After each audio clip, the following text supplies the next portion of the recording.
Ravina dan Bram berjalan melalui terowongan gelap panjang yang menuju ke gua-gua di mana para tahanan yang berbeda dirantai. Tahanan baru punya gua kecil sendiri. Saat mereka mendekat, dia bisa mendengar dentingan rantai logam yang berarti bahwa dia mencoba untuk mematahkannya. Dia berhenti ketika mereka melangkah masuk dan mereka melihatnya. Dia bertelanjang dada di gua yang dingin tapi Ravina tahu hawa dingin tidak mempengaruhi naga. Tahanan itu tetap diam, matanya yang gelap beralih ke pintu masuk dan memelototi mereka dengan kebencian. Ravina selalu berusaha menghindari berada di dekat makhluk-makhluk ini. Dia selalu memperhatikan mereka dari jarak jauh, tetapi sekarang dia lebih dekat daripada sebelumnya kecuali untuk satu kali itu. Satu waktu yang menghantuinya. Suatu saat ketika dia kehilangan orang tuanya di depan matanya. Dia dengan cepat membuang ingatan itu karena itu menyebabkan dia menjadi dingin dan sakit. Tumbuh ketakutan. Dia tidak ingin takut pada makhluk-makhluk itu. Dia akan mengakhiri mereka. Tapi pertama-tama, dia akan membawa adiknya kembali. Siapa namamu? Tanya Bram padanya. Ravina tersentak ketika tahanan itu maju selangkah, rantai memungkinkan dia untuk mengambil beberapa lagi jika dia mau. Tapi mereka berdiri di luar jangkauan sehingga dia tidak perlu takut. Bram di sisi lain tetap tidak terpengaruh. Dia telah melakukan ini berkali-kali sebelumnya. Karena kamu menjadikanku hewan peliharaanmu, mungkin kamu juga bisa menamaiku. Tahanan itu menjawab. Ravina menggigil. Suaranya sama kasarnya dengan orang lain. Wajahnya penuh garis-garis kasar, otot-otot tubuhnya yang keras, tegang saat ini karena menentang gaya magnet graviton. Logam magnetik itu menempel di lengan dan kakinya dan yang besar menempel di dinding di belakangnya. Ukuran logam memberitahunya bahwa kekuatan tarikan yang ditentangnya sangat besar. Dia kuat. Aku lebih suka menyebut namamu, kata Bram padanya. Jika Anda bersikeras, kata tawanan itu. Dia bisa mendengar sarkasme dalam suaranya. Namaku Maleaki. Bram hendak menulis sesuatu ketika dia berhenti. Mengapa? Apakah dia tahu tentang dia? Dia mendongak dari buku catatan di tangannya. Itu nama yang bagus. Dia berkata, utusan Tuhan. Benar dan saya punya pesan untuk Anda. Kamu akan segera mati, dan kurasa kau akan membunuhku. Tebakan yang bagus, kata tawanan itu. Bram mengabaikan tahanan itu dan menoleh padanya. Dia memberinya anggukan untuk mengajukan pertanyaan padanya. Tahanan itu mengalihkan pandangannya, mata kopi hitamnya tertuju pada mata birunya. Ravina membeku di tempat. Dia tiba-tiba tidak bisa berbicara. Pikirannya kembali ke teror yang dia saksikan disebabkan oleh jenisnya. Aku mengerti, dia mulai mengambil langkah maju, mata intens itu tidak meninggalkan miliknya. Ravina tersedak oleh teriakan yang naik ke tenggorokannya tapi dia tetap diam. Jelas, kemarahannya belum cukup untuk membantunya mengatasi ketakutannya. Dia tidak mungkin seperti ini di depan makhluk yang dia benci. Dia tidak bisa menunjukkan kelemahan. Aku suka bau ketakutan, dia berkata. Ini memberi saya sukacita. Bau ketakutan. Bagaimana dengan teriakan ketakutan? Jeritan yang disebabkan oleh jenisnya. Aku tidak meragukannya. Dia berkata tetapi hanya itu yang berhasil dia katakan untuk sementara waktu. Waktu seolah berhenti dan akhirnya dia berhasil membuka mulutnya lagi. Apakah kamu mengenaliku? Dia bertanya. Dia memiringkan kepalanya ke satu sisi dan tampak berpikir mengejek sambil memperhatikannya. Wajah Ravina sudah berkedut jijik. Saya tidak yakin. Dia berkata tetapi dia tahu dia hanya mengatakan itu untuk mengganggunya. Kenapa kamu melihatku lebih awal? Saya hanya bersikap adil. Anda memperhatikan saya dan saya melihat Anda kembali. Dia masih berdiri tegak, melawan kekuatan graviton. Pada titik ini, ototnya akan tumbuh 2 kali ukuran. Apakah jenismu menggunakan wanita manusia untuk berkembang biak? Dia bertanya dengan lugas. Mengapa? Dia mengangkat alis. Apakah Anda ingin menjadi pasangan berkembang biak? Teman berkembang biak, aku benci membandingkanmu dengan yang seperti itu. Pasangan ras dihormati dan Anda, yah, saya tidak menemukan Anda cocok untuk membawa keturunan kami. Dia melihat ke atas dan ke bawah, matanya menunjukkan rasa jijik. Pinggulmu terlalu sempit. Dia hanya memelototinya. Kalian semua, terlalu rapuh, terlalu takut. Aku lebih baik dicambuk sampai mati daripada darahku bercampur dengan darahmu. Dia mengatakannya dengan jijik. Kau tidak menjawab pertanyaanku. Dia memberitahunya. Saya tahu. Dia menjawab memastikan dia mengerti dia hanya akan menjawab ketika dia mau dan bagaimana dia mau. Kamu membenci jenis kami dan tidak ingin darah kami bercampur dengan darahmu, namun kamu akan berkembang biak dengan betina kami. Dia mencoba mendapatkan jawaban dengan cara lain. Yah, kedengarannya mengerikan untuk berkembang biak dengan orang-orang yang membunuh kita tetapi juga terdengar seperti balas dendam terbesar. Apakah para ibu membunuh anak-anak mereka? Akankah manusia membunuh setengah manusia? Saya mengerti mengapa beberapa orang akan melakukannya. Anda membuat saya jijik. Dia meludah. Dia sakit perut, kemarahannya hampir membuatnya gemetar. Perasaan itu saling menguntungkan. Katanya sambil menatap matanya. Aku akan membunuh kalian semua. Dia berjanji padanya. Tidak, kau tidak akan melakukannya, katanya dengan tenang tapi matanya dipenuhi dengan dendam. Sementara kamu sibuk dengan eksperimenmu, aku akan membunuh kalian semua. Anda akan pergi tidur setiap malam berpikir apakah itu akan menjadi malam terakhir Anda dan ketika malam kematian Anda datang, Anda akan bertanya pada diri sendiri mengapa Anda tidak membunuh saya lebih awal sebelum saya membakar Anda menjadi abu. Suaranya rendah dan mengancam. Dan kemudian angin akan meniup abumu. Tidak akan ada yang tersisa darimu. Tidak ada apa-apa. Ravina merasakan hawa dingin menyebar dari ujung jarinya ke seluruh tubuhnya. Kecuali mungkin yang kamu cari. Dia menegang. Kau tahu di mana dia? Dia menghela nafas. Aku bosan dengan pertanyaan-pertanyaan itu. Dia membiarkan dirinya ditarik kembali oleh graviton. Tunggu. Dia melangkah maju tetapi Bram menghentikannya sebelum dia bisa melangkah lebih jauh. Dia sengaja melakukannya. Ayo pergi, kata Bram. Ravina tahu dia mengejeknya. Dia akan menggunakan informasi itu untuk melawannya, tetapi dia tidak peduli saat ini. Dia ingin tahu di mana adiknya berada. Bram meraih lengannya dan mulai membawanya pergi tetapi Ravina menolak. Dengarkan orang tua itu. Anda tidak ingin tahu di mana dia berada. Ravina melepaskan pelukannya. Di mana dia? Mungkin di tangan beberapa naga atau beberapa naga. Dia mengatakan senyumnya dari orang-orang jahat. Memproduksi beberapa naga, diam, kau monster. Dia berteriak dan sebelum dia tahu kemarahannya membawanya lebih dekat ke dia. Dia dengan cepat berlari melemparkan jarak bertemu dengannya di tengah jalan tetapi bahkan itu tidak membuatnya takut. Dia ingin membunuhnya. Dia begitu dekat. Jika Bram tidak menangkapnya dan menariknya pergi, binatang itu akan membawanya. Bram memeluknya dan hampir membawanya pergi saat dia berteriak. Aku akan membunuh. Aku akan menyiksamu sampai mati. Akan kutunjukkan padamu apa itu rasa sakit, dasar monster. Tahanan itu marah, dia keluar dari tangannya terlebih dahulu, tetapi ketika dia melihat dia diseret pergi saat dia berteriak mengancam, ekspresinya berubah. Dia menatapnya hampir terkejut tetapi Ravina terlalu marah untuk bertanya-tanya mengapa. Bram membawanya sepanjang jalan melalui terowongan dan hanya melepaskannya begitu mereka jauh dan dia kehabisan ancaman. Pria tua itu lebih kuat dari yang dia kira. Dia menurunkannya dan mengguncangnya sedikit. Apa yang salah denganmu? Anda hampir membuat diri Anda terbunuh. Air mata mengalir di wajahnya. Apakah kamu mendengarnya? Saudariku, tidak ada yang pasti. Dia hanya ingin menyakitimu. Aku tidak tahu. Tapi jika dia bukan indukan maka dia sudah mati.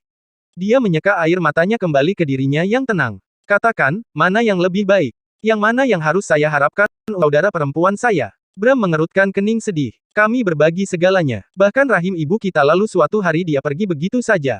Jika dia baik-baik saja, dia akan mencariku. Dia tidak akan meninggalkanku begitu saja. Dia akan merasakan kekosongan yang aku rasakan. Bram merangkulnya untuk menuntunnya kembali ke Zenith. Dia diam. Dia bukan orang yang menawarkan penghiburan kosong yang bisa berubah menjadi salah. Dia tahu dunia yang mereka tinggali ini memiliki lebih banyak hal buruk daripada yang baik. Ravina menghabiskan sisa harinya pergi antara laboratorium dan inventaris. Dia tidak makan atau istirahat dan pamannya yang biasanya mengomelinya tentang hal itu sedang dalam perjalanan. Bram membiarkannya mengubur dirinya dalam pekerjaan, mengetahui bahwa dia terlalu kesakitan untuk memiliki waktu luang yang memungkinkannya memikirkan hal-hal lain, seperti di mana saudara perempuannya berada. Ravina fokus mengembangkan penemuan ayahnya lebih jauh. Kebanyakan dari mereka membutuhkan ketelitian dan banyak latihan. Ravina ingin membuat penggunaan lebih mudah sehingga lebih banyak tentara bisa menggunakannya. Dia sudah mengembangkan penggunaan penjepit yang lebih mudah. Api adalah aspek paling berbahaya dalam melawan naga dan itulah mengapa penjepit sangat penting dalam perang melawan mereka. Sekarang dia fokus pada bagaimana mengembangkan teroris untuk tujuan yang lebih besar dan lebih tepat. Jika dia berhasil maka perkembangannya juga akan berguna untuk graviton dan penjepit. Sekarang sudah larut, Ravina. Anda harus kata Bram. Mungkin makan sebelum itu. Saya belum selesai. Dia mengatakan mengawasi proyek itu. Kurasa kamu tidak akan selesai dalam waktu dekat, jadi sebaiknya kamu tidur. Dia membuat suara frustrasi saat dia mengesampingkan semuanya. Saat dia berdiri, dia mengerang kesakitan. Punggung dan pantatnya sakit karena duduk berjam-jam. Baik, selamat malam kalau begitu. Ucapnya lalu kembali ke kamarnya. Nona, pelayan perempuannya, Esther, sepertinya telah menunggunya. Kamu belum makan dan sudah bekerja sepanjang hari. Dia berkata dengan cemas. Aku akan pergi membawakanmu sesuatu untuk dimakan. Tidak, aku hanya ingin tidur. Ravinat memberitahunya. Dia lelah dan memikirkan makanan membuatnya mual. Memikirkan apapun selain pekerjaan membuatnya mual. Esther menatapnya prihatin. Apakah ini karena apa yang Ratu katakan padamu sepanjang waktu? Esther, pernahkah kamu melihatku peduli dengan pendapat orang lain? Wanita tua itu bosan dan tidak ada yang lebih baik untuk dilakukan. Ravina mengejek saat dia mulai melepas gaunnya. Esther datang untuk membantunya. Aku tahu kau tidak peduli padanya. Kamu harus tetap menjaga dirimu sendiri. Aku akan baik-baik saja. Saya belum punya niat untuk mati, jadi jangan khawatir. Ravina meyakinkan. Begitu dia mengenakan gaun tidurnya, dia pergi tidur. Esther mengucapkan selamat malam dan meniup lilin saat keluar. Sekarang Ravina ditinggalkan sendirian tanpa ada hal lain yang memenuhi pikirannya dipenuhi oleh saudara perempuannya. Corina, kembarannya, setengah lainnya. Mereka tidak terpisahkan sampai mereka terpisah. Sampai dia kehilangan dia. Dia seharusnya menjadi orang yang menjaganya, menjadi yang lebih tua. Atau mungkin tidak ada hubungannya dengan itu. Begitulah cara keluarganya dibangun. Ravina tangguh dan kalkulatif seperti ayah mereka. Corina selalu manis dan baik seperti ibu mereka, oleh karena itu Ravina merasa melindunginya. Dia memejamkan mata, mencoba melepaskan diri dari pikirannya sendiri yang menyiksanya, tetapi dia tahu tidur tidak akan membawa kedamaian baginya. Mimpi buruknya selalu kembali lebih kuat setiap kali seekor naga dibawa ke sini dan yang ini membuatnya mengalami yang terburuk. Mimpi buruk yang paling dia benci. Kematian orang tuanya. Ravina memimpikannya bagaimana teror yang sebenarnya dimulai ketika bayangan besar dilemparkan pada mereka.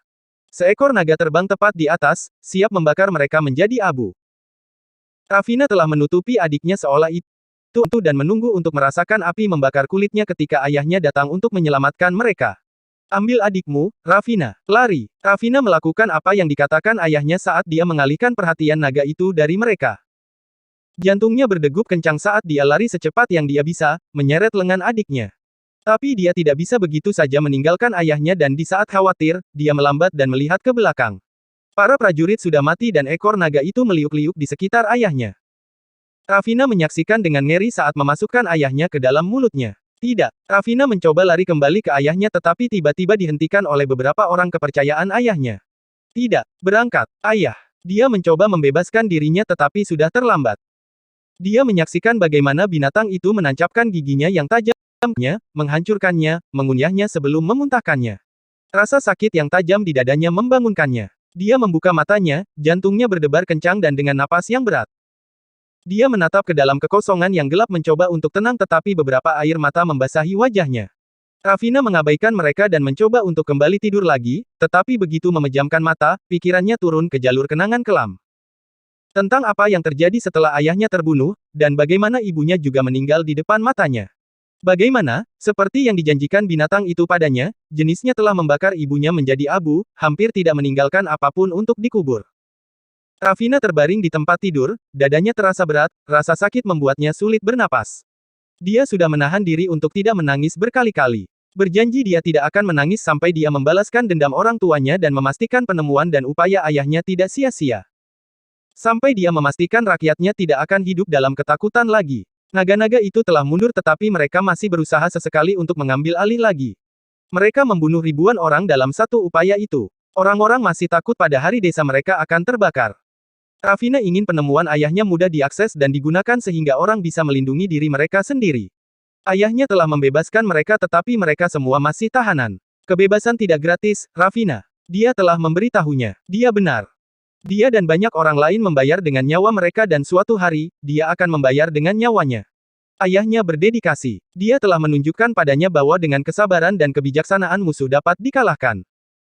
Kalau saja dia memiliki kesabaran dan keberanian yang sama dengan ayahnya, tetapi dia tidak seperti ayahnya. Dia adalah pria yang baik, tetapi dia tidak bisa bersikap baik. Dia telah tumbuh menjadi dingin dan kejam. Untuk mengalahkan monster, dia harus menjadi monster yang lebih besar.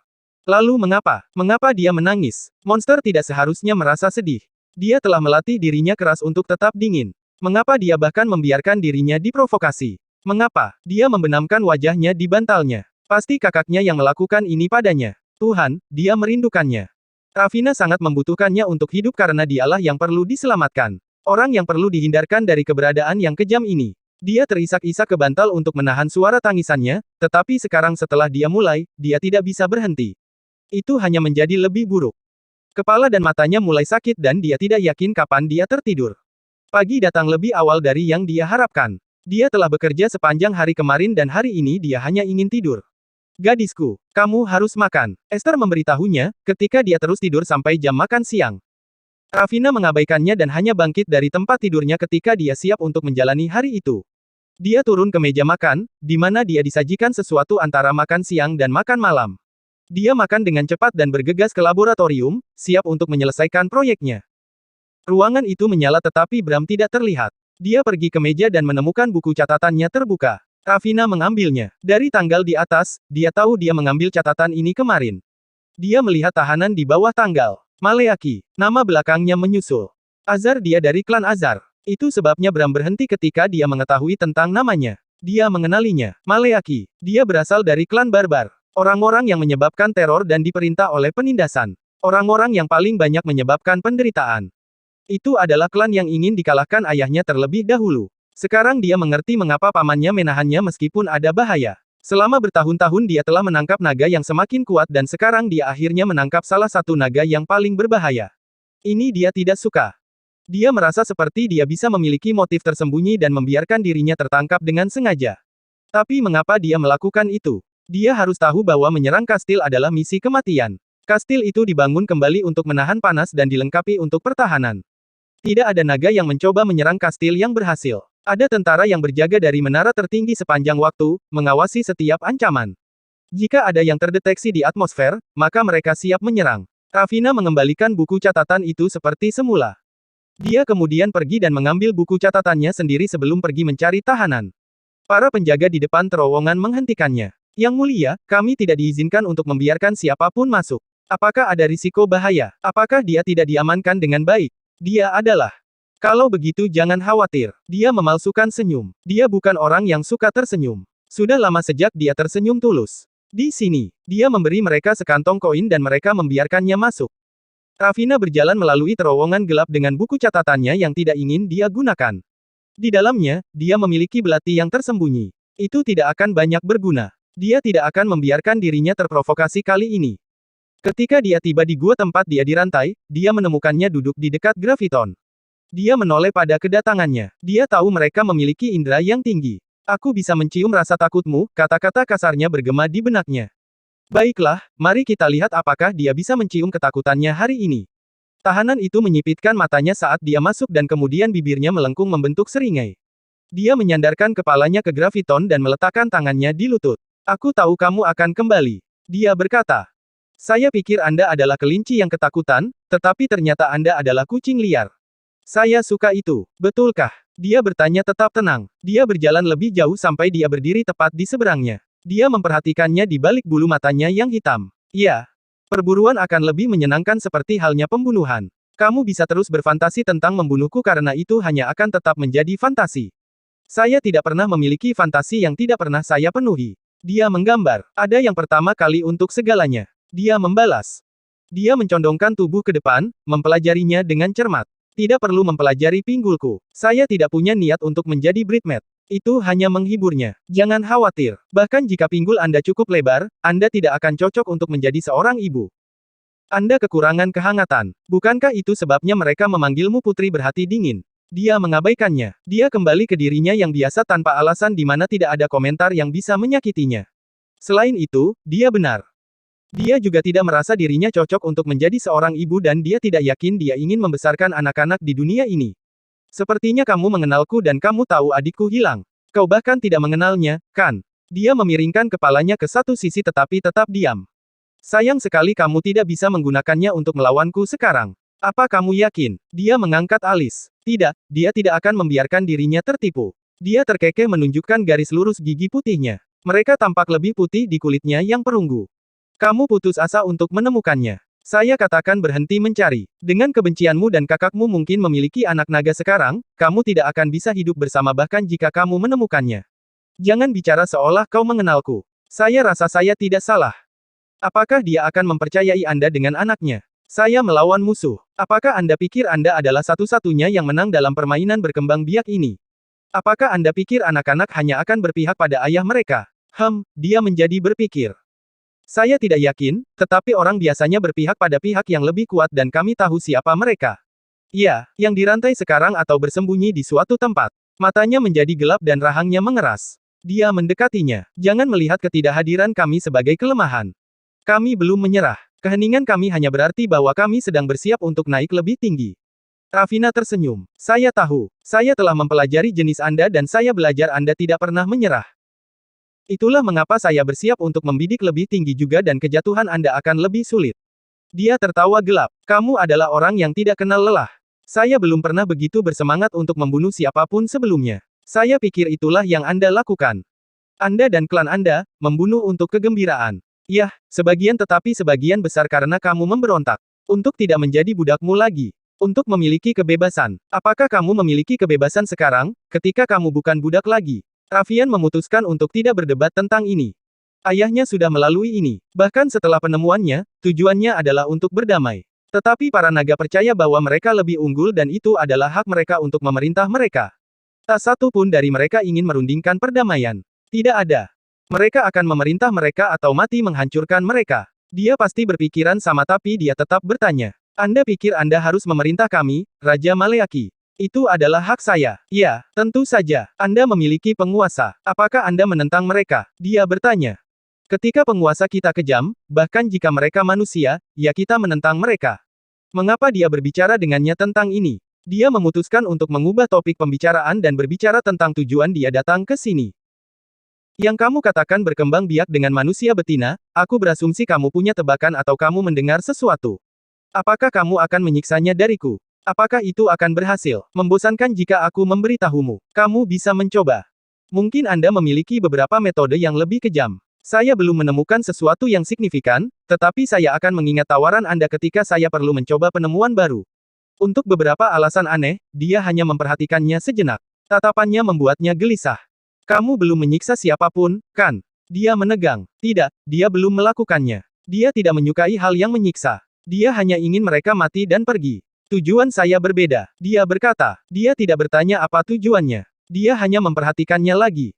Apakah kamu belum pernah melihat manusia sebelumnya? Dia bertanya kesal karena dia terus menatap seperti itu. Dia bahkan tidak yakin tatapan apa itu. Itu bukan apa-apa yang dia lihat sebelumnya. Mungkin ada sedikit rasa ingin tahu, bercampur dengan rasa jijik dan dendam yang selalu terlihat di matanya. Bahkan ketika dia terhibur, dia tetap diam tetapi terus menatapnya. Dia memutuskan untuk mengambil kesempatan ini untuk mencari tahu apa yang dia ingin tahu. Kau sengaja membiarkan dirimu tertangkap. Dia menatap matanya dan dia mencoba membacanya tetapi dia tidak menunjukkan tanda-tanda apapun. Kamu pasti punya banyak waktu untuk memikirkan hal-hal seperti itu, tapi tentu saja, aku suka teorinya. Dia memperhatikannya dengan cermat. Dia tidak yakin apakah dia mengatakan yang sebenarnya atau tidak. Saya harap Anda mengatakan yang sebenarnya. Melarikan diri adalah memilih kematian. Ada banyak jebakan di sekitar. Dia memberitahunya. Kamu terdengar agak khawatir. Aku tidak takut padamu. Dia menyeringai. Maksudku mengkhawatirkanku. Yah, aku tidak ingin kamu mati. Belum. Dia berkata dan memutuskan untuk pergi. Dia dalam kondisi terlalu baik baginya untuk mendapatkan informasi apapun. Mungkin ketika dia menjadi sedikit putus asa dan ingin mendapatkan kebebasannya kembali, dia akan kembali untuk berbicara dengannya. Selamat malam, Yang Mulia. Dia berkata dengan dingin saat keluar. Selamat malam, Yang Mulia. Ravina meninggalkan kandang dengan cemberut.